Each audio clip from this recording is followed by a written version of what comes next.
Hello and welcome to 5 Minute Math. Today we are looking at the TEKS tool, order of operations, and we'll do it in 5 minutes or less. So when we're talking order of operations, many of us think of PEMDAS, or we might think of the saying, please excuse my dear Aunt Sally.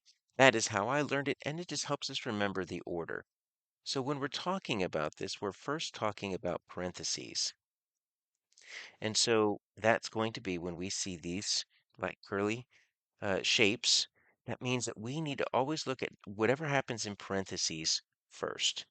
And then we'll deal second with exponents. Now, exponents really are going to be more of what we look at in sixth grade. In the fifth grade, we're not really dealing with it, but that's when we have something like, 3, and then we're going to put a little exponent up there. We're going to square it, or we're going to raise it to the third power.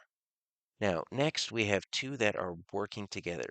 Next we multiply or we divide. Now I'm going to draw some lines here because you can do either one, whichever one comes first, left to right. In order to make this a list, you have to put them in some type of order, but multiplication and division are equal operations. They're inverse of each other. So if I divide first before I multiply, that's going to be fine if I'm going from left to right. At the very bottom, last things we do, it's going to be add and subtract. They also are going to be inverse operations. So you can subtract before you add if you move from left to right because they're at the same level.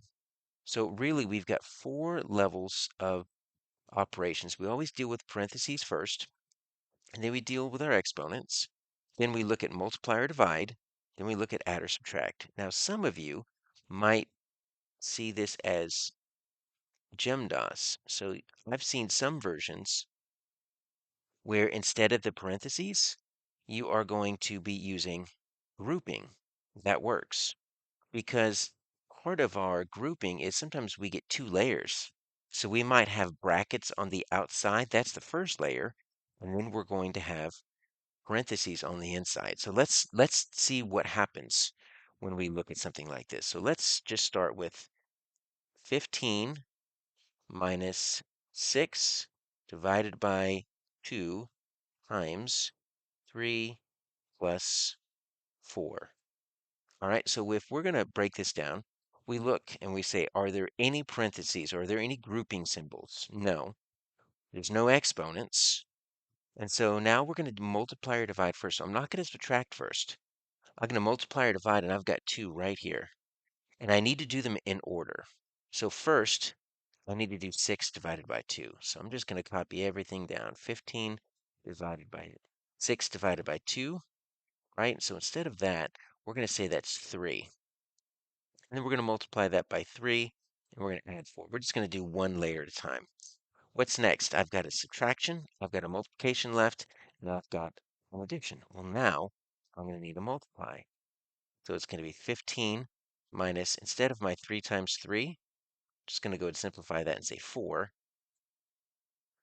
Or 3 times 3 is 9, excuse me, that 4 stays on the end. Now, what do I have left? Subtraction and addition. Well, I'm going to do subtraction first because it's equal. So I'm going to do this, right? And instead of 15 minus 9, I'm going to say, I'm just going to go and simplify that to 6 plus 4. And now I've only got one left. 6 plus 4, that makes 10. So if I simplify it like that, I'm going to end up getting 10. Now let's see what happens if I put some grouping symbols in there. I added two sets of parentheses here. So I need to take care of those first, and we can do them from left to right. So instead of this 15 minus 6, right, I'm just going to go and simplify that to 9. Still going to bring the divided by 2, and then this. Now, even though I want to divide, I have another grouping symbol, the parentheses. So I need to think of what is 3 times 4? Or sorry, 3 plus 4. That's going to be 7.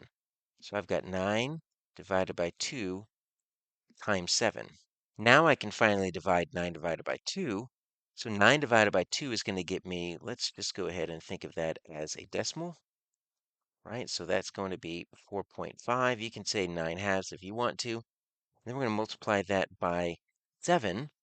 And that's going to get us a totally different answer, 31.5. That's the power of those grouping symbols.